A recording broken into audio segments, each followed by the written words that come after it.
सईद काजी साहब, आप क्या देख रहे हैं, ये कितना डेंजरस है मुल्क के लिए? बिकॉज एक तरफ आपको विफाक नज़र आ रहा है, दूसरी तरफ आपकी जो सूबे हैं, इस दफ़ा तो पंजाब और केपी दोनों में पीटीआई की हुकूमत है, तो वो लगता है कि आमने सामने जो है वो नज़र आएंगे। और मुझे वो मंजर याद आ रहा है जो अटक के ब्रिज पे हो रहा था कि यहाँ से विफाक में एंटर नहीं होने दिया जा रहा था, वहाँ से केपी से उस वक्त के जो चीफ मिनिस्टर हैं वो आने की कोशिश कर रहे थे। सो मुझे लगता है ये फिर से उसी तरफ जो है वो चीज़ें गामजन है, और इससे again at the expense of reputation कोई स्टेबिलिटी तो नहीं हम एक्सपेक्ट कर सकते, इंस्टेबिलिटी मजीद बढ़ेगी। डॉक्टर साहिबा, एक तो मुझे तो यूं लगता है कि फेडरल गवर्नमेंट पैनिक हो गई है। ये जो पंजाब के रिजल्ट्स आए हैं उन्होंने इनकी नींदें उड़ा दी हैं। दूसरा, ये बात ठीक है, मगर मैं आपको बता दूं पाकिस्तान की इकॉनमी एक कैसीनो इकॉनमी है। कैसीनो इकॉनमी में कुछ 10, 15, 20, 50 लोग होते हैं जो गिरा भी देते हैं, उठा भी देते हैं, डॉलर गिरा भी देते हैं, उठा भी देते हैं। और उसमें ये कोई इंडिकेटर, रियल इकॉनमी जो होती है वो आपकी मैन्युफैक्चरिंग होती है जो तेजी से बंद हो रही है।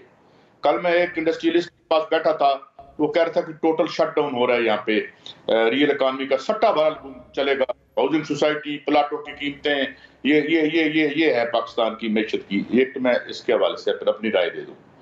दूसरी बात रही इमरान खान की। अब इमरान खान का मसला ये है कि उसने यहाँ की जो 70-75 साल की दुकानदारी थी वो समझते हम खतरे में आ गए, हालांकि वो खतरे में नहीं है, क्योंकि इमरान कोई स्ट्रक्चरल चेंजेस का मुझे नहीं लगता। आइडियोलॉजिकली पाकिस्तान को स्ट्रक्चरल चेंजेस चाहिए। मिसाल के तौर पर एक भी मुल्क ऐसा नहीं है जिसने IMF के प्रोग्राम किए हों और बर्बाद ना हुआ हो। थोड़ा बहुत उसने किया। उसने मिसाल के तौर पे बहुत से मुआहदे कैंसिल कर दिए। ये तो खैर इन्होंने तो पाकिस्तान को एक माले गनीमत समझ रखा था ना, कि मिसाल के तौर पर ये जो भी इन्होंने डीलिंग बाहर की, हाथ काट के दे दिए। हाथ काट के कैसे दे दिए? मतलब रिकॉर्ड का मामला था, उसमें इन्होंने मुआहदा कर लिया कि अगर आपका हमारा कोई डिस्प्यूट होगा तो इसको वो अदालत देखेगी जो IMF की नौकर है या उसकी मुलाजमत करती है, उससे तनख्वाह लेती है। ये तकरीबन 50-55 ऐसे मुआहदे थे हमें बर्बाद करने वाले, जिसमें से 30, 33, 32 इमरान ने कैंसिल कर दिए थे। यही वजह है कि वो प्रॉब्लमैटिक बन गया। अब सवाल ये है कि इमरान की वजह से ये पैनिक हो गए हैं, इनके इक़्तिदार को कोई चैलेंज नहीं कर रहा था। ये एस्टैब्लिशमेंट के पांव में बैठकर अपनी दुकानदारी कर रहे थे। ये पता नहीं किधर से आ गया। तो हालांकि मैं फिर कह रहा हूं कि कोई स्ट्रक्चरल चेंज खान नाले वाला नहीं है, और यही वजह कि मैं कहता हूं कि खान साहब अगर पावर में भी आए तो उस वक्त तक डिलीवर नहीं कर सकते, क्योंकि यहाँ बुनियादी ढांचे, यानी इसमें किसी फर्द के बददियानत होने की बात नहीं है, निजाम बददियानत है। निजाम हैवीली रिग्ड है। इन दी 17 अरब डॉलर खा जाती है शराफिया according to UNDP, 17 billion dollar. अब इसको उस पैसे से कंपेयर करें जो साल में हम जो है भीख मांगते हैं या जो है जलील होते हैं जाके दूसरे मुल्कों के जो बादशाहों के आगे नाक रगड़ते हैं।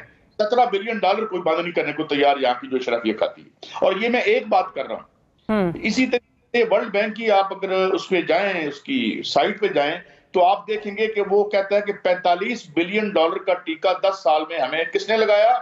IPP ने। इसमें सारे हिस्सेदार हैं, सबका हिस्सा घर में पहुंचता है इनके। तो मेरा ख्याल है ये 45 बिलियन बड़ी अंडरस्टेटमेंट है। मेरे ख्याल में ये 100 से 150 बिलियन बन जाता है अगर 94 से निकालें हम इनके सारी वारदात, और ये जो हम आज भिखारी बन चुके हैं।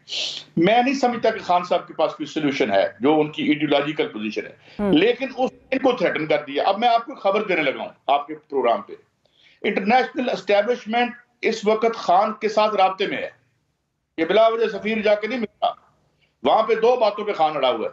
मैं बड़ी जिम्मेदारी से आपको बता रहा हूं। एक तो वो ये कह रहा है कि मैं यहां कोई इनडायरेक्ट टैक्सेशन नहीं करूंगा।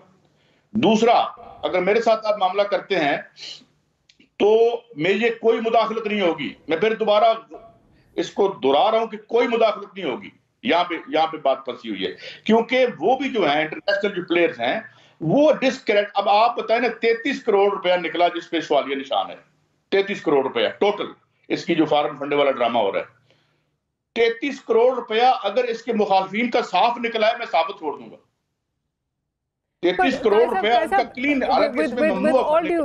विद ऑल ड्यू रिस्पेक्ट, क्या इस वक्त जो हमारे मेरे ख्याल है हम कर ही ये रहे हैं कि अगर खान की कोई गलती है तो हम उनको दूसरी साइड की इससे बड़ी गलती जो है वो देख के हम ये कह रहे हैं कि ठीक है, अगर उन्होंने इतनी गलती की है तो खान ने तो छोटी गलती की है। मतलब we are saying two wrongs make a right. ये कतई नहीं कह रहा, मैंने शुरू में आपको कह दिया था कि खान अगर पावर में आएगा तो डिलीवर नहीं कर सकता। मुराद ये है कि खान का गिराव क्यों? और भाई जमानत पे आपका पीएम है, क्या क्रेडिबिलिटी है आपके इन पर्चों की जो आप साथियों पर करते रहे, या अब आप इमरान खान पर करेंगे? कमर में दर्द होता है रोज जब अदालत में जाना होता है। एक भाईजान जो है वो चले गए हैं वहां पे इंग्लैंड में, कमर का दर्द नहीं हुआ। लास्ट टाइम उन्होंने भी कमर का दर्द बताया था जब उन्होंने। मैं ये बात कह रहा हूं कि ये हाई हैंडेडनेस जो है, ये इमरान को इन्होंने बनाया है, इन बेवकूफों ने बनाया इमरान को। ठीक है, इमरान वाज ऑन आउट। अगर वो 1.5 साल उसको हुकूमत मिली रहती, ये जिन इन्होंने बोतल से निकाला है, और ये जिन अब को डरा रहा है, और हल कोई नहीं है। ना खान के पास हल है, ना जो ये बाकी उनको। वो तो खैर मैं तो यही कहूंगा, 35 साल मैंने भुगते हैं ना। पाकिस्तान 2018 में नहीं बना था, पाकिस्तान 1947 में बना था। खान ने की जो डिस्पेंसेशन थी वो भी ऑपरेसिव थी, एंटी पीपल थी और प्रो रिच थी। लेकिन सवाल ये है कि यार ये कौन लोग हैं? देखिए ना, मिसाल ये है कि इनकी क्या क्रेडिबिलिटी है? ये मॉडल टाउन वालों की क्रेडिबिलिटी क्या है? मॉडल टाउन का जो मैसेकर हुआ था। तो मैं ये कह रहा हूं कि खुदा का वास्ता, ये बेग साहब ठीक कह रहे हैं कि यार आप ठीक अपनी राय है, हर बंदा अपनी राय रखे। मैं राना सनाउल्लाह साहब को एक दिन प्रोग्राम में अर्ज की कि हजूर ये हम तय कर लेंगे कि ये इसको मुल्क को बर्बाद करने में किसका कितना हिस्सा है। यार आज बैठ के कोई एक हाई पावर्ड इकोनॉमिक कमेटी बनाओ, इंडिपेंडेंट इकोनॉमिस्ट जो मुलाजिम ना हो IMF और वर्ल्ड बैंक के और मालियाती इदारों के कंसल्टेंट ना हो, जो बोलते नहीं यार टीवी पे आके सच। मैं तो बैठ के यार हमें स्क्वैग मायर से निकालो, मुल्क तो तुम्हारा भी है। लेकिन उनका मुल्क कैसे हो सकता है जो यहाँ अपने पैसे ना रखते हो, यहाँ प्रॉपर्टी ना रखते हो, जो इसको माल गनीमत देते हैं और लेके उधर जाएं। तो ये इमरान खान की अजमत कम, और उसके सामने जो लोग हैं उनका पस्ता कद जो है इमरान को बड़ा किए जा रहा है। रोज भुट्टो के साथ यही करते थे। भुट्टो की वालदा मोहतरमा के बारे में बातें की, बेनजीर भुट्टो साहबा के बारे में इन्होंने गंदी कैंपेन चलाई। तो ये इससे कुछ होने वाला नहीं है, इन्हें तुम्हारी जान नहीं छड़नी। ही विल कम बैक अगर ही स्टेज अलाइव। और ये बात अहम है कि he is in contact with the international financial and political establishment. That's why ये साजिश का हिस्सा है। तो वो बेग साहब कह रहे हैं, यही तो हम कह रहे हैं, ये साजिश का हिस्सा है। जो साजिश का हिस्सा बाकी वाले नहीं है। अगर दुनिया से मामला करना, दुनिया के मालियाती इदारों से डील करना साजिश का क्या हिस्सा है? उसने वो 33 मुआहदे कैंसिल कर दिए जिसमें लिखा गया था कि अगर लड़ाई हो, ये रिको डिक का जो खेल है वो तो उसने 33 मुआहदे कैंसिल कर दिए, बाकी करने वाला। वो तो साजिश के खिलाफ भी हुआ। और साजिश का साजिश का ऐसा है कि यहाँ की इशराफिया के खिलाफ कोई नजरिया ना लाना भी एक साजिश है। इसे आप कह लें, बाकी आपके सामने।